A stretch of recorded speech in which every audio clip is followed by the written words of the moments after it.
এই বাগবিতণ্ডার মধ্যেই আজ দলীয় বৈঠকে মুখোমুখি হয়েছিলেন অর্জুন সিং এবং সোমনাথ শ্যাম। যদিও সোমনাথ শ্যাম কিছুক্ষণ আগেই দাবি করলেন যে তিনি অর্জুন সিংকে দেখেননি, কিন্তু অর্জুন সিং এরকম কোনো মন্তব্য অবশ্য করেননি।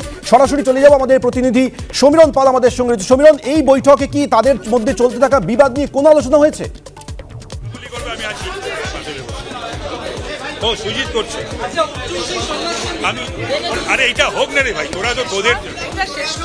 দেখো, সেই বিষয়ে কেউ স্পষ্ট করে কিছু জানাননি এবং এই মুহূর্তে বারাসাতের সাংসদ কাকলি ঘোষ দস্তিদার তিনি সাংবাদিক সম্মেলন শুরু করছেন এবং আমাদের এখনই জানাবেন।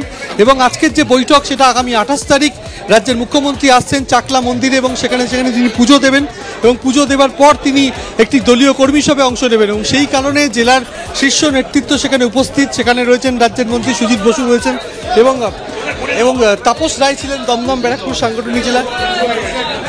এবং কথা বলবো তাপস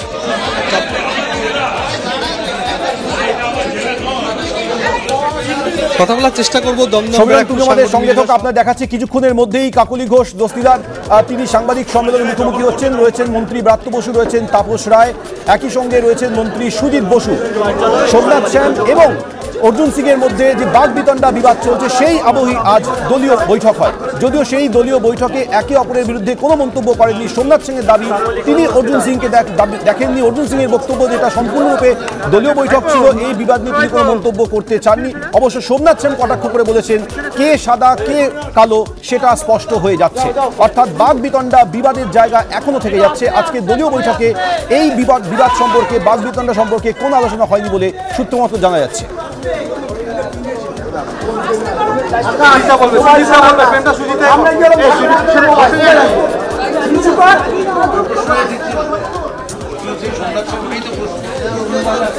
গত কয়েক সপ্তাহ ধরে তৃণমূল বিধায়ক সোমনাথ শ্যাম এবং সাংসদ অর্জুন সিং এর মধ্যে বাগবিতণ্ডা চলছে। আপনারা জানেন যে ভিকি যাদব খুনের ঘটনায় অর্জুন সিং এর ঘনিষ্ঠ পাপ্পু সিংকে গ্রেপ্তার করা হয়েছে এবং তারপর থেকে তাদের মধ্যে বিবাদ আরো চরমে পৌঁছেছে। এই অবস্থায় দাঁড়িয়ে এই আবহে আজ দলীয় বৈঠক আগামী 28 তারিখ মমতা বন্দ্যোপাধ্যায় চাকলায় আসছেন।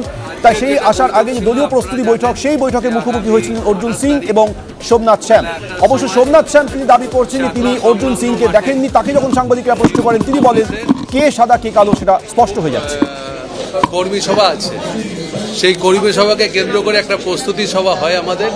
সেই প্রস্তুতি সভায় আমাদের সাংসদ কাকলি ঘোষ দস্তিদার, সৌগত রায় থেকে শুরু করে সমস্ত নুসরত সমস্ত সাংসদরা ছিল এবং আমাদের বিধায়ক রাজ্যের মন্ত্রী অর্জুন সিংও ছিল এবং আমাদের রাজ্যের মন্ত্রী রথীন ঘোষ, পার্থ ভৌমিক, আমাদের মধ্যে ব্রাত্য বসু এবং আমাদের লিডার তাপস রায়, তাপস চ্যাটার্জি বিধায়ক এবং সমস্ত বিধায়করাই ছিলেন। সব বিধায়কের নাম আমি বলছি না। এবং সমস্ত আমাদের যারা সমিতির সভাপতি, ব্লকের সভাপতি, চেয়ারম্যান, ভাইস চেয়ারম্যান, পঞ্চায়েত সমিতির সভাপতি, উপসভাপতি, সবাই, ব্লক টাউনের প্রেসিডেন্ট, সবাইকে নিয়ে এই প্রস্তুতি সভা আমরা করলাম। এই প্রস্তুতি সভা থেকে ঠিক হলো এই মিটিংটাকে সফল করবার জন্যে, আমরা কর্মী সভাটাকে সফল করবার জন্য এই মিটিং আমরা করেছি। আর এই মিটিংটা আমরা সবাইকেই বলেছি যে আমাদের জেলার সমস্ত প্রান্ত থেকে যারা পঞ্চায়েতের সদস্য আছেন, যারা সমিতির সদস্য আছেন, যারা জেলা পরিষদের সদস্য আছেন, যারা নির্বাচিত প্রতিনিধি আছেন, ব্লক টাউনের সভাপতিরা আছেন, নির্বাচিত জনপ্রতিনিধি, সে সাংসদ থেকে বিধায়ক থেকে শুরু করে চেয়ারম্যান, ভাইস চেয়ারম্যান থেকে শুরু করে এমনকি কাউন্সিলরদের এই মিটিংয়ে আসার জন্য বলা হয়েছে। এই মিটিংটা আমরা চাকলার পিছনে একটা মাঠ আছে, মন্দির সংলগ্ন মাঠে এটা হবে বেলা 1টায়। সেই মিটিংয়ে প্রস্তুতি হিসেবে এটা করছি। মূল বক্তা হচ্ছে মমতা বন্দ্যোপাধ্যায়, তিনি বেলা 1টায় আসবেন। তিনি মূলত এই কথা আমাদের এই মধ্যে আমাদের মেয়রও আছে কৃষ্ণা চক্রবর্তী, তিনিও আছেন। আমরা সবাইকে নিয়েই এই মিটিংটা করছি। এইটাই হচ্ছে মূল।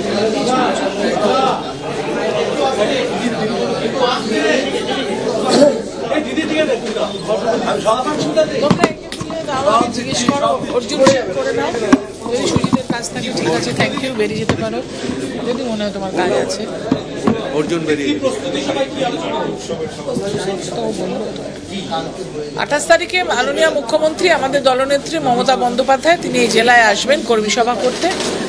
সেই নিয়ে আজকে একটা জেলার সকল নেতৃস্থানীয় যারা আছেন, সাংসদরা সকলেই উপস্থিত ছিলেন, মন্ত্রী যারা আছেন তারাও সকলে উপস্থিত ছিলেন এবং এখনো আছেন, বিধায়করা আছেন, মেয়র আছে, চেয়ারম্যান আছেন, পঞ্চায়েত সমিতির সভাপতি, পঞ্চায়েত সমিতির সহসভাপতি, সকলে মিলে আলোচনা হলো যে নেত্রীর যে 28 তারিখের কর্মী সভা, সেখানে চাকলা মন্দির সংলগ্ন মাঠে ব্যবস্থা কিভাবে হবে এবং কিভাবে আমরা কর্মীদেরকে নিয়ে সেখানে পৌঁছবো বেলা 12টা সাড়ে 12টার মধ্যে, সেই নিয়ে আলোচনা হলো।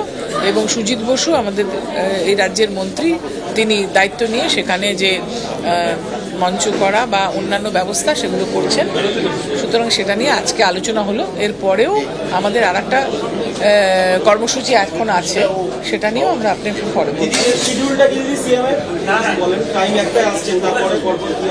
না, প্রথমে তিনি মন্দিরে যাবেন, পুজো দেবেন, তারপরে একটু পরিক্রমা করবেন এবং ওখানে মন্দিরে কিছু নতুন সরকারি সহযোগিতায় এবং ওখানে কিছু নতুন ডেভেলপমেন্ট হয়েছে সেগুলো পর্যবেক্ষণ করে কর্মী সভায় আসবেন।